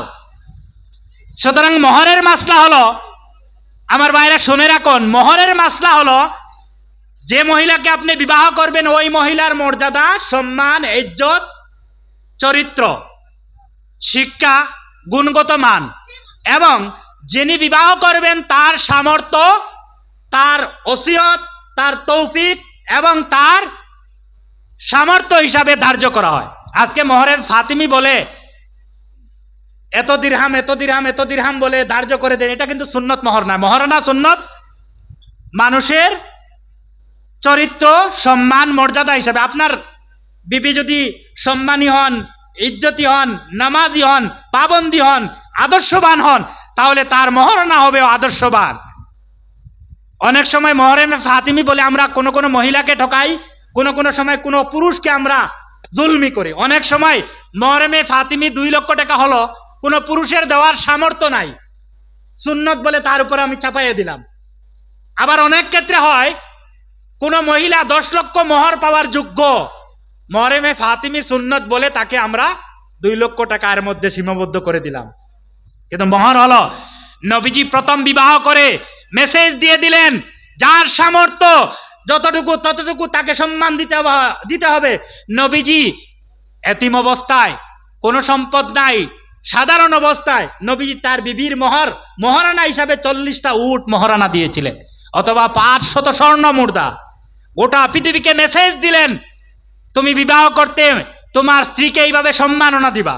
আমরা কিন্তু সম্মাননা দিতে জানি না। আর মহারানা যা হবে সব নগদ আদায় করতে হবে, আমরা বাকি দিয়ে দেই। নবীজির এই মাত্র শুরু হলো। এগুলা যদিও শরীয়তের বিধান নয়, যদিও এখনো শরীয়ত শুরু হয় নাই, 40 বছর পরে শরীয়ত শুরু হয়েছে, কিন্তু নবী কিভাবে, যদি সুন্নত মানতে হয় তাহলে নবীর সুন্নত মানো। নবী যে বিবাহ করেছেন এটাও তো আসল সুন্নত। সুতরাং মহারানার ক্ষেত্রে আমরা শুধু ফাতিমা ধার্য করি, যদি সম্পদ থাকে খাদিজা ধার্য করবা। কারণ মহর হলো আল মহরুল আয়ান কুসু ইল্লাজাত, মহর কমানো যায় না, বাড়ানো যায়। আমার ভাইরা, আমি বলতেছিলাম খাদিজার সাথে বিবাহ হয়ে গেল, আরববাসী মানুষরা বলতে লাগলো, আরে খাদিজা আরবের শ্রেষ্ঠ ধনী মানুষ। আরবের সম্পদশালী যুবকরা বলল, খাদিজা আমাদেরকে দেখলো না, আমরা তো টাকা পয়সাওয়ালা কত যুবক রয়েছি, খাদিজা এতিম একটা বাচ্চা, টাকা নাই, বাড়ি নাই, পয়সা নাই, কেমনে তিনি পছন্দ করে নিলেন? ধনী ধনী কূপের বাচ্চারা বলতেছে, খাদিজা যদি আমাদের সাথে বিবাহ করতেন তাহলে এই আরবের ধনী কূপের মালিক হয়ে যেতাম, এইভাবে মন্তব্য করলেন। মন্তব্যগুলা খাদিজার কানে চলে আসলো। আমার ভাইরা, আমি শেষ করে দিচ্ছি। হযরতে খাদিজার কানে যখন চলে আসলাম, খাদিজা তখন শুনে বললেন, কর্মচারীদেরকে বললেন, আমি শুনতেছি আমার স্বামীর ব্যাপারে কে যেন কথা বলতেছে, এই কথা। খাদিজা নিজের ইন্ডাস্ট্রিগুলা বন্ধ করে দিলেন, আর বললেন, আরবের যত মানুষ রয়েছে, ধনী কূপের মানুষগুলা রয়েছে, সবাই আমার সামনে চলে আসবা। আজকে একটা প্রোগ্রাম আছে, আমি একটা প্রোগ্রাম করব, এই প্রোগ্রামে সবাইকে দাওয়াত দিয়ে দিলাম। যত টাকাওয়ালা পয়সাওয়ালা আরবের যুবকরা রয়েছে সবাই চলে আসো, আমার কিছু মূল্যবান, আমার কিছু আলোচনা আছে। এই সবার মধ্যে নিজের স্বামী মোহাম্মদকে অতিথি বানালেন, খাদিজা সভাপতি হলেন। খাদিজা বলতেছেন, ও আরববাসী মানুষেরা, আমি শুনতেছি তোমরা যেন বলেছ এই আরবের জমিনে এত টাকাওয়ালা পয়সাওয়ালা থাকা সত্ত্বেও আমি মোহাম্মদকে কেন বিবাহ করলাম, মোহাম্মদকে কেন আমি পছন্দ করলাম, এই কথা বলেছ। আরো ভিন্ন ভিন্ন কথা বলেছ। আমি মোহাম্মদকে বিবাহ করেছি এতিম অবস্থায়, তার পয়সাও নাই, টাকাও নাই, কেন বিবাহ করলাম, এই কথা বলেছ। আজকে আমি একটা কথা বলতেছি, তোমরা বলো এই পৃথিবীর জমিনে শ্রেষ্ঠ শ্রেষ্ঠ সত্যবাদী এবং শ্রেষ্ঠ সুন্দর পুরুষ কে হতে পারে? আরবের মানুষ তখন সময় নবী নবুয়তি পান নাই, আরবের মানুষরা নবীকে আমিন অথবা সাদিক বলে ডাকতো, সত্যবাদী বলে। সব যুবকেরা বলতে লাগলো এখানে সত্যবাদী তো লকব দেওয়া হয়েছে শুধু মোহাম্মদকে। এই প্যান্ডেলের মধ্যে মোহাম্মদের চেয়ে সুন্দর কোন পৃথিবীর মানুষ, পৃথিবীর ধনী কূপ কোন কেউ রয়েছে? কেউ? সবাই মোহাম্মদের দিকে তাকায়, কেউ আর বলতে সাহস পায় না মোহাম্মদের চেয়ে সুন্দর কোনো মানুষ এখানে উপস্থিত নয়। খাদিজা বলতেছেন চরিত্রের দিক দিয়ে 1 নম্বর, সুন্দরের দিক দিয়ে 1 নম্বর, তাই আমি মোহাম্মদকে আমার স্বামী হিসাবে বাছাই করে নিলাম। 2 নম্বর, তোমরা বলেছ আমি কুরাইশের খানদানি মানুষ, মোহাম্মদকে কেমনে বিবাহ করলাম? তোমরা বলো খানদান, আরবের জমিনে শ্রেষ্ঠ খানদান কি? সবাই বলল কুরাইশের উপরে আর কোনো খানদান হতে পারে না। আমার স্বামী মোহাম্মদের খানদান হলো কুরাইশ, আমি খানদানের দিক দিয়েও শ্রেষ্ঠ খানদানের যুবককে আমি বিবাহ করেছি। চরিত্রের দিক দিয়ে, সৌন্দর্যের দিক দিয়ে 1 নম্বর। এবার তোমরা বলছো আমি ধনী হয়ে কিভাবে ভিখারি ছেলে, গরিব ছেলেকে কেমনে বিবাহ করলাম? তোমরা বলো এই আরবের জমিনের শ্রেষ্ঠ ধনীকে? সব ধনী কুপেরা হাত উঠে বলল খাদিজা আপনার চেয়ে ধনী এই পৃথিবীর জমিনে কেউ হতে পারে না। হযরতে খাদিজা নবীজির হাতটা এইভাবে উঠে বললেন এতিম মানুষ, ছোট্টবেলা বাবা জমিন থেকে মায়ের গর্ভে থাকা অবস্থায় বাবা চলে গেলেন, কিছুদিন পরে দাদা চলে গেলেন, চাচাও চলে গেলেন, কেমনে সম্পদ থাকবে? আজকে আমি তোমাদেরকে সাক্ষী রেখে আমার স্থাবর এবং অস্থাবর সব সম্পত্তি আমি আমার স্বামী মুহাম্মদের নামে ওয়াকফ করে দিলাম। সুবহানাল্লাহ। এবার বলো এই পৃথিবীর জমিনে ধনীকে? সবাই বলতে লাগলো মুহাম্মদ ছাড়া আর কে? সুবহানাল্লাহ। আল্লাহ পাক পরবর্তীতে আওয়াজ নাজিল করে দিলেন, ও নবী আলম ইয়াজিদকা ইয়াতীমান ফাআওয়া ওয়া ওয়াজাদাকা দাল্লাম ফাহাদা। আল্লাহ পাক নাজিল করে দিলেন, ও নবী তোমাকে এতিম অবস্থায় পেয়ে আমি আশ্রয় দিয়েছি, তুমি গরিব ছিলাই, তোমাকে আগনা বানিয়ে দিলাম, ধনী বানিয়ে দিলাম, সম্পদশালী বানিয়ে দিলাম। এত সম্পদশালী বানিয়ে দিলাম আরবের জমিনে তোমার সামনে কথা বলার শক্তি কারো হলো না। আইলান ফাগনা, গরিব থেকে ভিখারি থেকে তোমাকে আমি দৌলতমন বানাইয়া দিলাম। হযরতে খাদিজার ইন্তেকালের সময় নবীজির বয়স যখন 50 বছর হয়ে গেল, খাদিজার ইন্তেকালের সময় খাদিজার বয়স 63 বছর। একবার নবীজির হাতটা ধরে খাদিজা বলতেছিলেন ইয়া রাসূলুল্লাহ, ইয়া রাসূলুল্লাহ আপনার কাছে আমি 3টা দাবি করতে চাই, আপনি কি এই দাবি পূরণ করবা? নবীজি খাদিজার এই দাবি কথা শোনার সাথে সাথে নবীজির হাতটা ধরে খাদিজা সাথে সাথে নবীজি খাদিজাকে কুলের মধ্যে নিলেন, কুলে বসাইলেন আর বললেন খাদিজা আমার দুঃখের সময় তুমি এত সাহায্য করেছো, যখন আরববাসী মানুষ আমাকে ঘৃণা করত তুমি আমাকে সম্পদশালী বানিয়েছো, আমাকে শ্রমিকদের সর্দার বানিয়েছো এবং আমাকে সম্পদশালী বানাছো, আমাকে স্বামী হিসাবে গ্রহণ করে তুমি আমাকে উচ্চ মর্যাদা দিয়েছো, কোনোদিন আমার কাছে কোনো কিছু চাও না। খাদিজা আজকে তুমি কি চাইবা বলো? খাদিজা বলতেছেন ইয়া রাসূলুল্লাহ আমার মনে হয় আমি আর দুনিয়া থেকে চলে যাব, আমি 3টা কথা আপনার সাথে আমি দাবি করব, আপনি এই দাবি কি পূরণ করবা? বিশ্বনবী চোখের পানি ছেড়ে দিলেন, কাঁদতে লাগলেন আর বলতেছেন খাদিজা রে তুমি জীবনে কোনোদিন 10টা পয়সার কোনো জিনিস আমার কাছে চাও নাই, আজকে তুমি আমার কাছে যা যা চাইবা সব পূরণ করব আমি।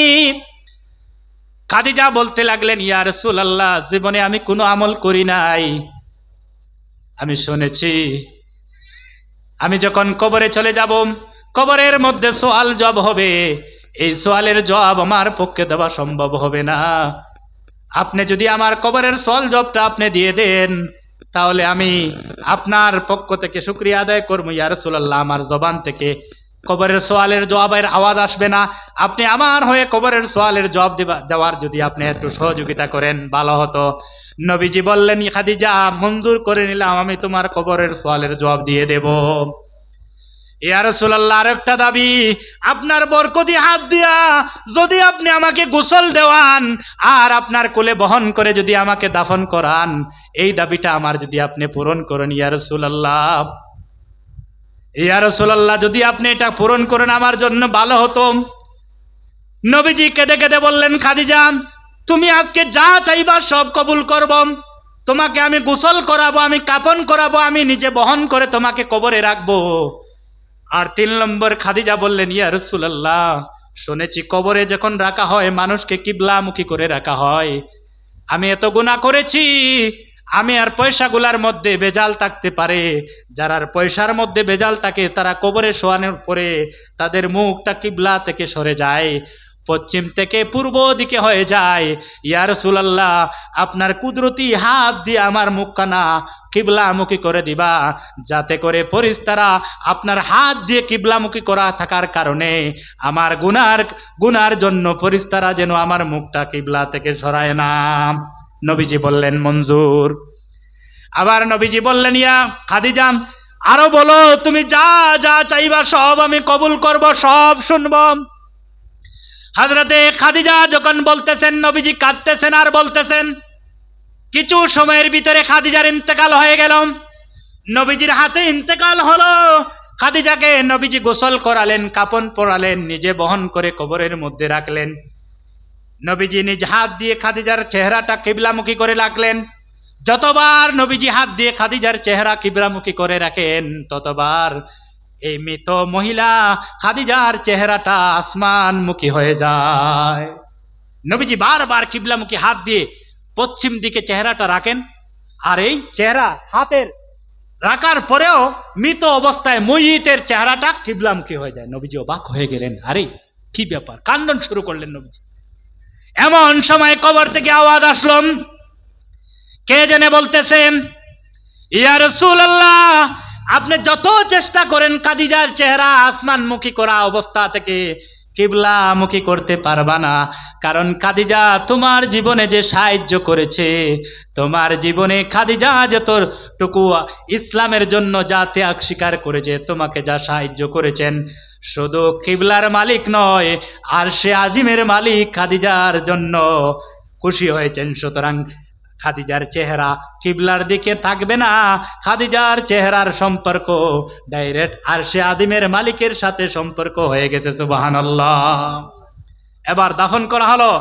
বিশ্বনবী কবরের পাশে দাঁড়িয়ে আছেন, নবীজি আর কবরের পাশ থেকে সবাই চলে গেলেন, নবীজি যান না, কারণ খাদিজার প্রশ্নের জবাব দেওয়ার জন্য নবীজি বসে আছেন। এমন সময় জিবরিল এসে বললেন, ইয়া রাসূলুল্লাহ, কেন আপনি বসে আছেন?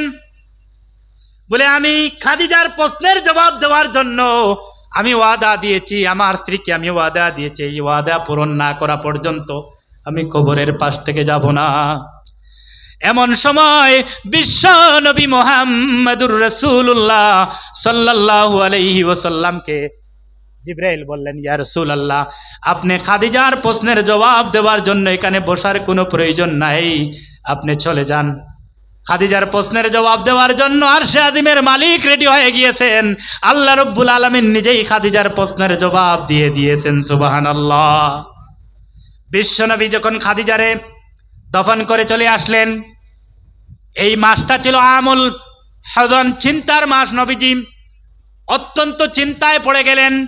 আবু তালিবও নাই, কিছুদিন আগে আবু তালিব চলে গেলেন, খাদিজাও চলে গেলেন, বিশ্বনবী তাইফের ময়দানে চলে গেলেন। এদিকে তাইফবাসীরা বিশ্বনবীকে এমন উতবা সাহেবা কাফিরেরা বাচ্চাদেরকে মুহাম্মদের পিছনে লেলিয়ে দিল, দিনের দাওয়াত দেওয়া সত্ত্বেও লেলিয়ে দিল। আরবের কুফফারেরা নবীজিকে পাথর মেরে তাইফের ময়দানে বেহুশ করে দিলেন। এমন অবস্থায় নবীজি চিন্তায় ছিলেন, এদিকে খাদিজা নাই, ঘরে শান্তি নাই, চাচাও নাই, আবু তালিবও নাই। নবীজি চিন্তায় পড়ে গেলেন। তাইফের ময়দানে এমন মার মারলেন, কাফিরেরা বিশ্ব নবীর শরীর এমন রক্তাক্ত করলেন, শরীর থেকে রক্ত বাইতে এমন বাইলো যাতে করে নবীজি এই মাত্র গোসল করে আসলেন, সমগ্র শরীরটা লাল হয়ে গিয়েছে। হাদিস শরীফে এসেছে, বুখারী শরীফে এসেছে, নিজের পাটা রক্তে আর আরবের বালু মিলে ছাট লেগে গিয়েছে, রক্ত ছাটা বান্ধিয়ে দিয়েছে। এমন অবস্থায় নবীজি বেহুশ, কখনো বেহুশ কখনো ফুস, এমন অবস্থায় বিশ্ব নবী গিয়ে একটা বাগানের পাশে গিয়ে আশ্রয় নিলেন, খাজুর বাগানের পাশের মধ্যে গিয়ে আশ্রয় নিলেন।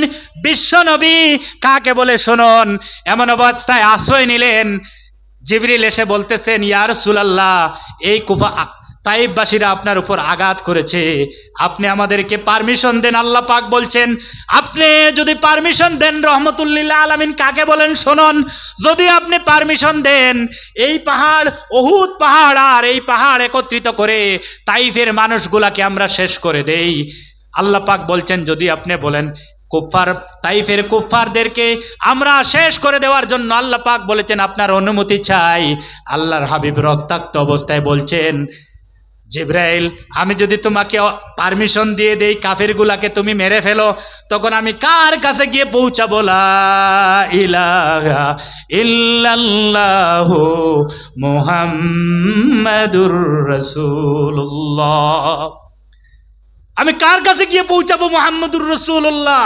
ওরা বুঝে নাই, ওরা যদি বুঝতো তাহলে আজকে আমাকে পাথর মেরে বেহুশ করে এই ব্যবস্থায় ছেড়ে যেত না।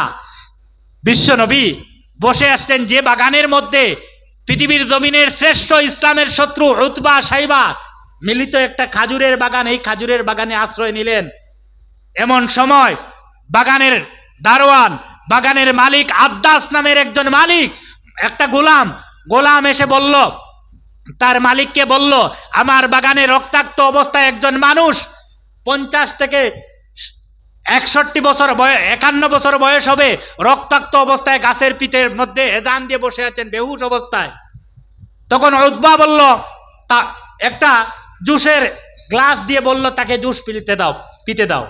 ইসলামের শত্রু উতবা সাইবা এসে এই গোলামের নাম ছিল আদ্দাস, নবীজি বেহুশ অবস্থায় এই খাজুরের জুসটা নিয়ে এসে নবীজির সামনে এসে বলছেন, ও আল্লাহর বান্দা, তুমি আমার বাগানে আশ্রয় নিয়েছো রক্তাক্ত অবস্থায়, আমার মালিক তোমার জন্য এই খাজুরের জুস পাঠিয়েছেন, আপনি পিও। মালিকের নাম কি? উতবা। তিনি দিয়েছেন আপনাকে। নবীজি বলছেন, তোমার নাম না আদ্দাস? গোলামের দিকে তাকিয়ে নবীজি বলছেন, তোমার নাম না আদ্দাস? তোমার বাড়ি ইরাকে ইউনূস আলাইহিস সালামের বাড়ির কিনারে? গোলামটা অবাক হয়ে গেল, আরে আমার নাম আদ্দাস, আমার বাড়ি ইউনূস আলাইহিস সালামের গ্রামে, আমার মালিকও জানে না আমি, আমার অ্যাড্রেস, আমার নাম আমি গোপন রেখে আমি কর্ম করতেছি, এই রক্তাক্ত অবস্থায় আপনি কেমনে জানলেন? নবীজি বলতেছেন, আমি নবী, ইউনূস আলাইহিস সালাম নবী, এক নবীর কবর আর এক নবীর কাছে থাকে, সুতরাং তুমি ইউনূস আলাইহিস সালামের বাড়ির কিনারের মানুষ, আমি চিনে ফেলছি। বলো সুবহানাল্লাহ। এই কথা বলার সাথে সাথে আদ্দাস সাইবার গোলাম, খাজুর বাগানের গোলাম, সে বলে দিল, লা ইলাহা ইল্লাল্লাহু মুহাম্মাদুর রাসূলুল্লাহ সাল্লাল্লাহু আলাইহি ওয়াসাল্লাম। কিছু সময় পরে দেখা গেল হযরতে আদ্দাস ঈমান আনার পরে বিশ্ব নবী খাজুরের জুস খাওয়ার পরে কিছু শরীরে তাকত আসলো, নবীজি চলে গেলেন। মক্কার জমিনে যখন পৌঁছে গেলেন, এমন সময় জিবরিল এসে অসহায় হবে, এদিকে খাদিজা নাই, আবু তালিব নাই, তাইফে মায়ের খেয়ে আসলেন, অবাক হয়ে বসে গেলেন। আল্লাহ রব্বুল আলামিন মেরাজে নেওয়ার জন্য নবীজিকে দাওয়াত দিয়ে দিলেন, নবীজিকে মেরাজের জন্য দাওয়াত দিয়ে দিলেন। এমন সময় জিবরিল এসলেন, এসে নবীজিকে নিয়ে মেরাজে চলে গেলেন।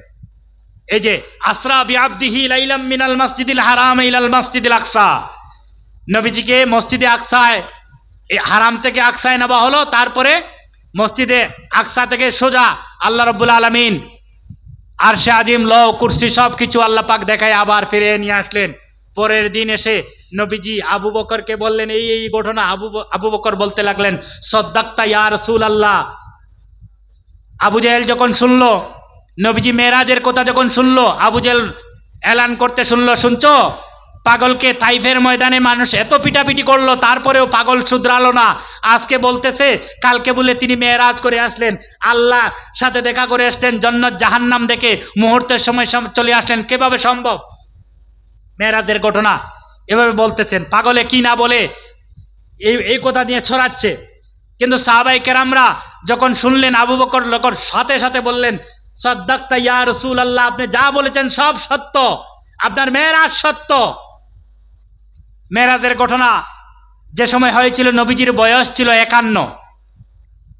নবীজির 52 বছর বয়সে মদিনা হিজরত হলো, ফতে মক্কা হলো, হজ্জাতুল ওয়াদা হলো।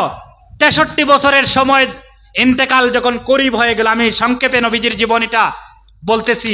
63 বছরের যখন সময় কেচে চলে আসলো, একদিন হয়ে গেল বিশ্ব নবী আমাদের পয়গম্বর রাহমাতুল্লিল আলামিন যেই দিন মুমূর্ষ অবস্থায় পড়ে আছেন ঘরের মধ্যে, 5 দিন বেহুশ অবস্থায় নবীজি, কখনো হুশ, কখনো বেহুশ, কখনো হুশ, কখনো বেহুশ। মা আয়েশার ঘরে বিশ্ব নবী শুয়ে আছেন। একদিন নবীজি বলতেছেন, আয়েশা আতাদরিনা আলাল বাব, দরওয়াজার সামনে কে দাঁড়িয়ে আছেন চিনেন? আয়েশা বলছেন, হাদা শখসুন মুহাব, সুন্দর চেহারা নিয়ে একজন দাঁড়িয়ে আছেন, চিনতে পারছি না কে। বলে উনি হচ্ছেন আজরাইল আলাইহিস সালাতু ওয়াস সালাম, হাযা মালাকুল মাউত। কি বলতেছেন? বলে উনি বলতেছেন, আসসালামু আলাইকা ইয়া আহলান নুবুওয়া, ও নবীর পরিবার সবাইকে সালাম। হাল্লি দুখুলি আলা বাইতি রাসূলিল্লাহি সাল্লাল্লাহু আলাইহি ওয়াসাল্লাম, ও নবীর আহলে আল, আমি কি এই ঘরে প্রবেশ করতে পারি? এমন সময় নবীজি পরিচয় দিতেছেন আজরাইলের। আজরাইলকে পারমিশন দেওয়া হলো। আজরাইলকে বলা হলো নবীজি বললেন, আজরাইল কি হয়েছে বলো। ইয়া রাসূলুল্লাহ, আল্লাহ পাক, ইন্নাল্লাহা মুশতাকুন, আল্লাহ পাক আপনার জন্য আশিক হয়েছেন, আপনার দিদারের অপেক্ষায়। আল্লাহ পাক বলছেন আপনার অনুমতি নিয়ে আপনার জান কবজ করে নিয়ে যাওয়ার জন্য আমাকে বলেছেন মৃত্যুর সময়। আজরাইল বলতেছেন, ইয়া রাসূলুল্লাহ, আদম থেকে নিয়ে আজ পর্যন্ত যত মানুষের জান কবজ করেছি, কারো জান কবজ করার জন্য পারমিশন নিতে হয় নাই, কারো ঘরে প্রবেশ করতে আমাকে সালাম দিতে হয় নাই, কারো পাশে যাইতে আমার অনুমতি নিতে হয় নাই। আল্লাহ পাক বলেছেন তোমাকে পারমিশন নিয়ে তোমার ঘরে প্রবেশ করা, তোমার জান কবজ করতে তোমার অনুমতি চাই। আল্লাহর নবী বললেন, আমি যদি অনুমতি না দেই? বলে, ইয়া রাসূলুল্লাহ, আল্লাহ পাক বলছেন যদি অনুমতি না পাও তাহলে ফিরে এসো। চিন্তা করেন, আজরাইল বলছেন নবীজির সাথে, অনুমতি যদি না পাও তাহলে ফিরে এসো। নবীজি বললেন, আমার জিবরিলের সাথে অনেক কিছু কথা আছে, জিবরিলকে ডাকো। এমন সময় জিবরিল চলে আসলেন, বললেন, ইয়া রাসূলুল্লাহ, আসসালামু আলাইকা ইয়া রাসূলুল্লাহ, আল্লাহ পাক আপনার দিদারের অপেক্ষায়, আল্লাহ পাক আপনার দিদারের অপেক্ষায়। নবীজি এই মুমূর্ষ অবস্থায় আজরাইলকে বলছেন, হাল্লি,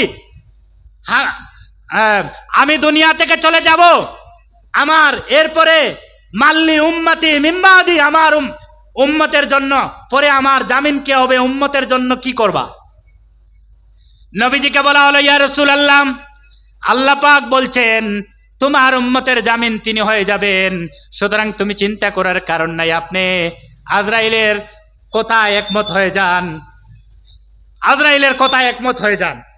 এমন সময় বিশ্বনবী মুহাম্মদুর রাসূলুল্লাহ সাল্লাল্লাহু আলাইহি ওয়াসাল্লামকে বললেন, জিবরিল বললেন, ইয়া রাসূলুল্লাহ, আল্লাহ পাক বলছেন তোমার জান কবজ করে নেওয়ার জন্য, আর আল্লাহ পাক তোমার এই জান্নাতের জন্য, তোমার সাথে দেখা করার জন্য অপেক্ষায় রয়েছেন।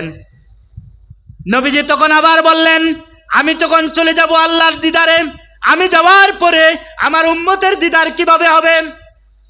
এমন মুমূর্ষ অবস্থায় আপনার আমার কথা আল্লাহ রাব্বুল আলামিনের কাছে নবীজি উপস্থাপন করতেছেন। এমন সময় জিবরিল বলছেন, ইয়া রাসূলুল্লাহ, আল্লাহ পাক বলছেন আনা কাফিলুম বিহিম, তোমার উম্মতের জন্য আল্লাহ রাব্বুল আলামিন যথেষ্ট। এই সময় জিবরিলকে বলেন, জিবরাইল, আল্লাহকে বলে দাও আমি ততক্ষণ পর্যন্ত খুশি হব না যতক্ষণ পর্যন্ত আমার একটা উম্মত জান্নাতের বাইরে থাকবে, ততক্ষণ পর্যন্ত আমি জান্নাতে প্রবেশ করব না। সুবহানাল্লাহ। মুমূর্ষ অবস্থায় আমার উম্মত যতক্ষণ পর্যন্ত সবাই জান্নাতি হবে না, ততক্ষণ পর্যন্ত আমি এই দুনিয়া থেকেও যাব না, জান্নাতেও প্রবেশ করব না।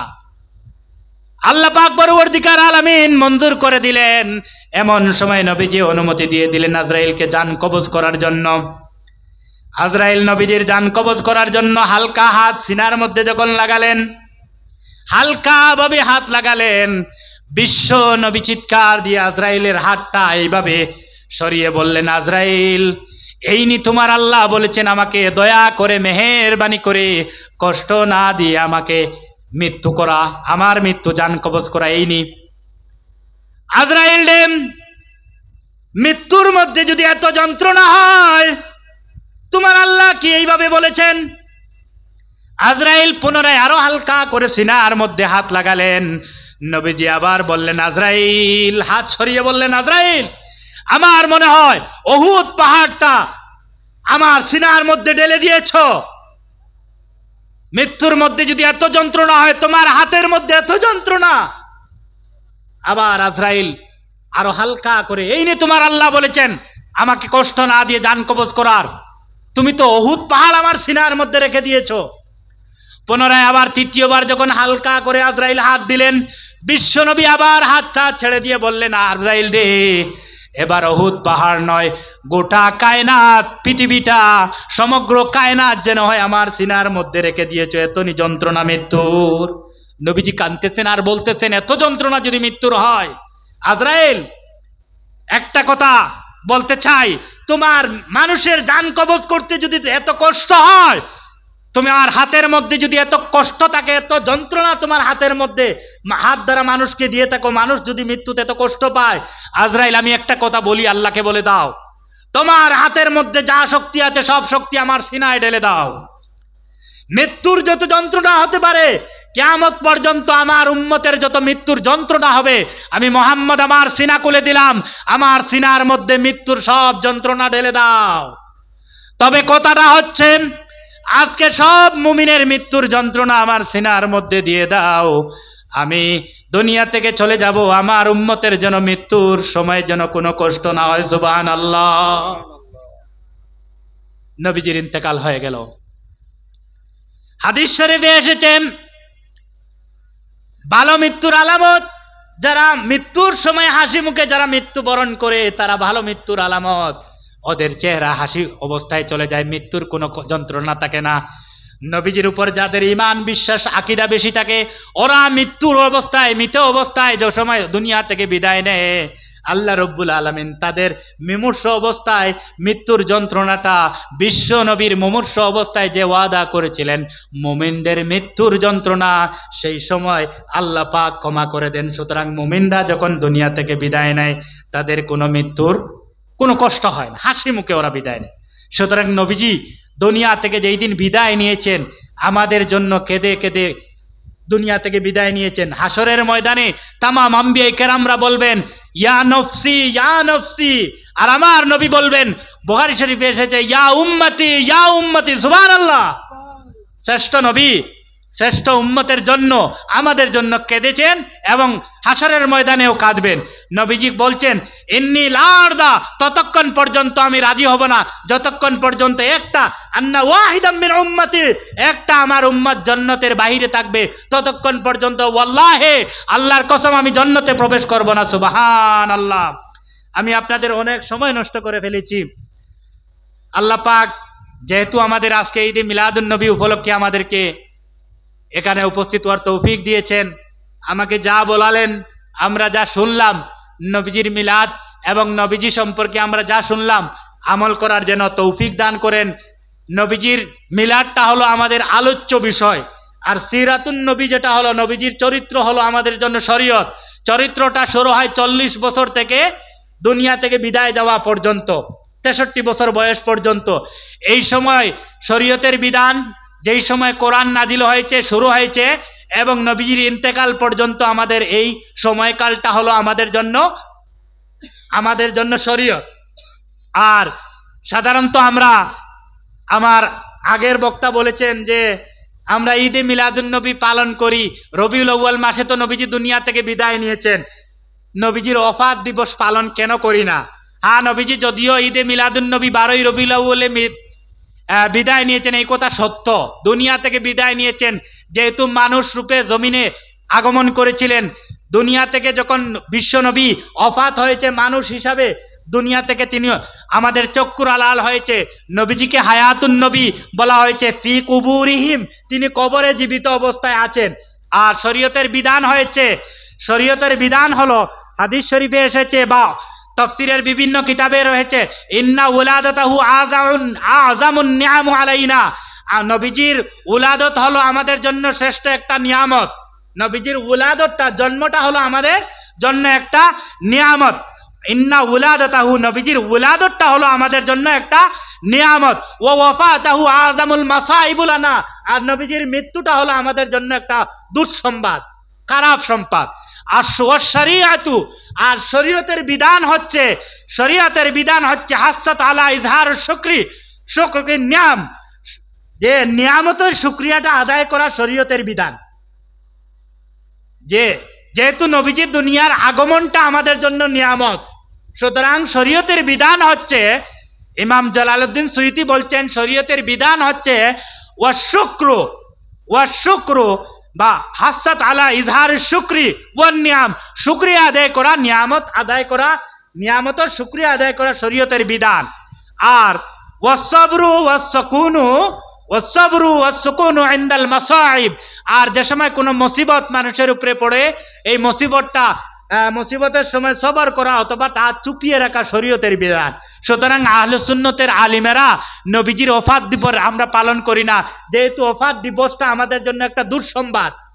ওফাত দিবসটা আমাদের জন্য দুঃসংবাদ না, এই দুঃসংবাদ আমরা পালন করি না, এটা আমরা চুপে রাখি, এটার জন্য আমরা দুঃখ প্রকাশ করি। আর ওলাদত যেটা, এটা হলো আমাদের জন্য একটা নিয়ামত, নিয়ামতের শুকরিয়া আদায় করি। কারণ আল্লাহ পাক বলছেন, লাইন শাকারতুম লাযিদান্নাকুম, তোমরা শুকরিয়া আদায় করো, আমি তোমাদেরকে নিয়ামত আরো বাড়িয়ে দেব।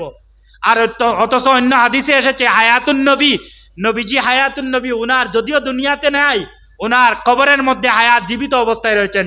সুতরাং আমরা এইভাবে নবীজিকে বিশ্বাস করি। আমাদের আকীদা হচ্ছে, যদিও নবীজি দুনিয়া থেকে বিদায় নিয়েছেন, তিনি হায়াতে অবস্থায় ফি কুবুরিহিম, হাদিস শরীফে এসেছে, আল আম্বিয়াউ আল আউলিয়াউ, এরা জীবিত ফি কুবুরিহিম, কবরের মধ্যে।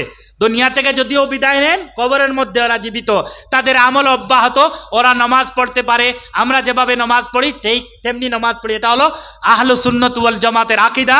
আর আমরা মিলাদ খুশি উপভোগ করি, যেহেতু শরীয়ত বলছে এই পৃথিবীর জমিনে শ্রেষ্ঠ নিয়ামত হলো মুহাম্মদ সাল্লাল্লাহু আলাইহি সাল্লাম, মুহাম্মদের চেয়ে শ্রেষ্ঠ নিয়ামত আমাদের জন্য আর কিছু হতে পারে না।